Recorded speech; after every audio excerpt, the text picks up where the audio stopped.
Assalamualaikum warahmatullahi wabarakatuh. Selamat pagi, siang, sore, malam, Ibu Eva dan siapapun yang menonton. Perkenalkan kami dari kelompok 4, kelas Taprop 01 yang akan mempresentasikan survei perbedaan tingkat konsentrasi sebelum dan sesudah berolahraga ringan pada mahasiswa Fakultas Teknik Universitas Indonesia. Tapi sebelum itu, mari kita memperkenalkan diri. Perkenalkan, nama saya Darius Valentino dengan NPM 2506644936. Saya Isa Muhammad dengan NPM 25065433306. Saya Nila Shazia Latifah dengan NPM 25066073554. Perkenalkan saya Rosmar Fasya dengan NPM 25066622424. Nah, perkenalkan saya Salsabila Rahdatul Ais dengan NPM 2506552525. Oke, pertama-tama kita akan bahas bab satu yang yaitu latar belakang. Konsentrasi merupakan faktor penting dalam menunjang keberhasilan akademik, terutama bagi mahasiswa FT yang dihadapkan pada materi dengan tingkat kesulitan yang tinggi. Aktivitas akademik yang padat sering menyebabkan kelelahan fisik dan mental, sehingga dapat menurunkan konsentrasi belajar. Salah satu solusi sederhana yang diduga dapat meningkatkan konsentrasi adalah olahraga ringan, karena dapat melancarkan aliran darah ke otak dan meningkatkan fungsi kognitif. Oleh karena itu, penelitian ini dilakukan untuk memperoleh bukti data mengenai pengaruh olahraga ringan terhadap konsentrasi mahasiswa FTUI. Yang kedua, yaitu rumusan masalah. Pada rumusan, pada rumusan masalah, kita akan membahas bagaimana tingkat konsentrasi sebelum olahraga ringan, bagaimana tingkat konsentrasi sesudah olahraga ringan, dan yang ketiga, apakah terdapat perbedaan tingkat konsentrasi sebelum dan sesudah olahraga ringan.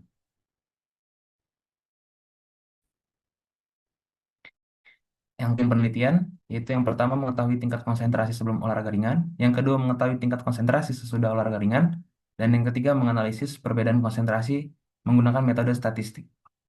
Selanjutnya ada bab 2, statistik deskriptif.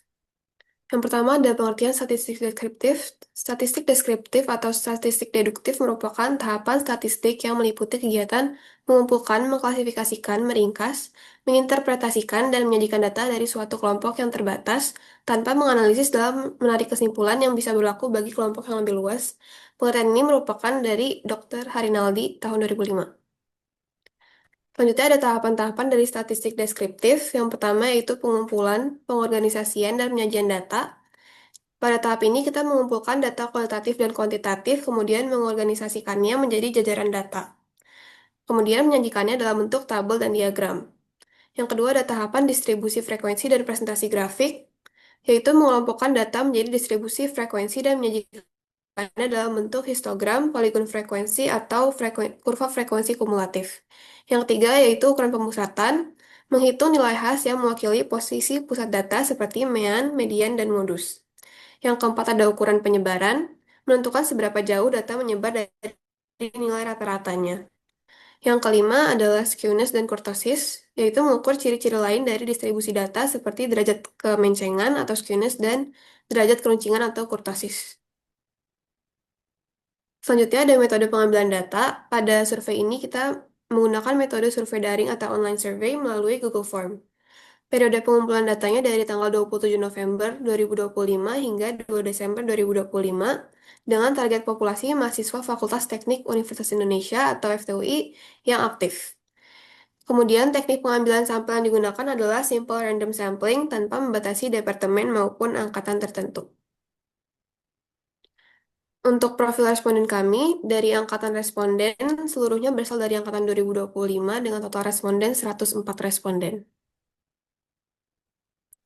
Untuk sebaran program studi dari responden kami yang terbesar itu ada dari program studi teknik kimia sebesar 42,3% hingga yang terkecil adalah teknik elektro dan teknik mesin KKI sejumlah masing-masing satu orang.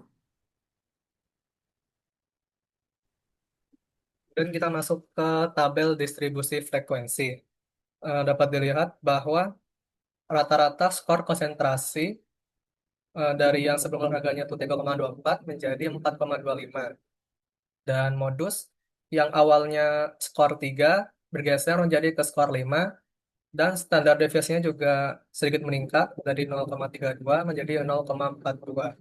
Menandakan variasi jawaban yang sedikit lebih beragam setelah olahraga ringan. Next. Nah, sekarang kita sajikan dalam bentuk diagram batang. Batang merah ini menunjukkan kondisi sebelum olahraga ringan.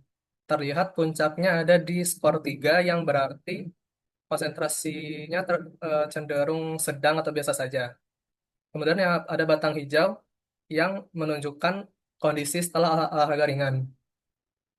Bisa dilihat bahwa ada pergeseran drastis ke skor 4 dan 5. Secara visual, ini bisa memberikan indikasi awal yang kuat bahwa olahraga ringan memang berdampak positif pada tingkat konsentrasi mahasiswa. Next. Sekarang kita masuk ke statistik inferensial. Next.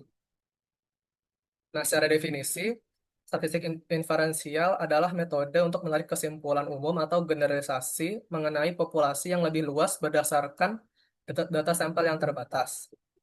Nah, tujuannya dalam penelitian ini yaitu kami ingin menguji apakah perbedaan tingkat konsentrasi sebelum dan sesudah olahraga ringan yang kita lihat di grafik tadi itu apakah benar-benar signifikan atau yang terjadi hanya kebetulan semata. Next. Selanjutnya kita ke landasan teori. Nah, eh, karena kita mengukur orang yang sama di dua kondisi, yaitu sebelum dan sesudah olahraga, maka metode yang paling tepat adalah menggunakan paired simple t-test. Tes ini cocok buat melihat perubahan dalam diri subjek yang sama. Jadi kita bisa tahu apakah olahraga ringan ini beneran bikin perubahan atau tidak. Yang selanjutnya ada di perumusan hipotesis. Di tahap ini kita ngitung beberapa hal kayak standar error, nilai T-hitung, dan nanti kita bandingin dengan T-tabel. Dari perbandingan itu kita juga bisa tentuin apakah perubahan yang terjadi layak diterima sebagai sesuatu yang signifikan atau tidak. Lanjut.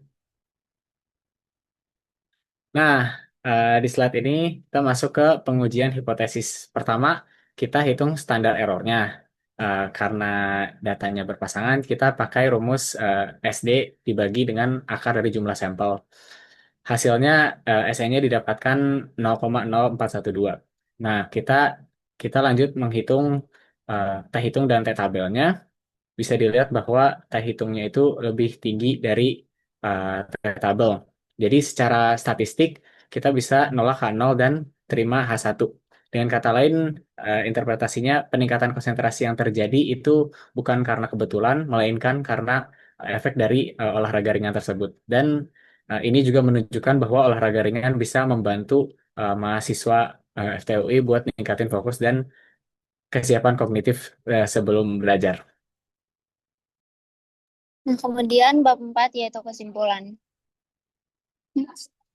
Nah, berdasarkan analisis yang telah kami lakukan, penelitian ini menunjukkan bahwa olahraga ringan memiliki pengaruh positif terhadap peningkatan konsentrasi mahasiswa ke Fakultas Teknik Universitas Indonesia. Nah, dari hasil data deskriptif memperlihatkan adanya kenaikan rata-rata skor konsentrasi dari 3,24 sebelum olahraga menjadi 4,25 setelah melakukan olahraga ringan. Nah, yang berarti sebagian besar responden kami, yaitu mahasiswa Fakultas Teknik Universitas Indonesia, merasakan peningkatan fokus setelah melakukan aktivitas fisik sederhana. Nah, temuan awal ini diperkuat oleh uji inferensial menggunakan paired sample t-test, di mana nilai T dihitung sebesar 24,51, jauh lebih besar dibandingkan T-tabel, yaitu 1,66. Nah, dengan demikian dapat disimpulkan bahwa peningkatan konsentrasi tersebut terjadi secara signifikan dan bukan sekedar variasi. Secara keseluruhan, penelitian ini membuktikan bahwa olahraga ringan merupakan langkah sederhana namun efektif untuk meningkatkan kesiapan mental dan fokus dalam kegiatan akademik. Next. Kemudian saran. Nah, berdasarkan hasil penelitian, disarankan agar mahasiswa membiasakan melakukan olahraga ringan sebelum kegiatan akademik yang membutuhkan fokus tinggi sebagai strategi menjaga kesiapan mental.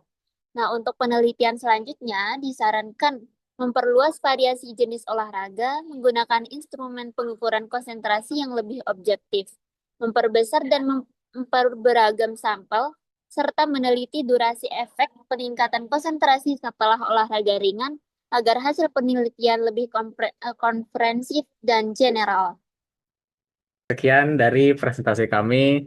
Kami dari kelompok 4 mengucapkan terima kasih kepada Bu Eva yang telah mengajarkan materi-materi ini sehingga penelitian bisa dibuat. Sekian dari prestasinya, kurang lebih mohon maaf. Wassalamualaikum warahmatullahi wabarakatuh.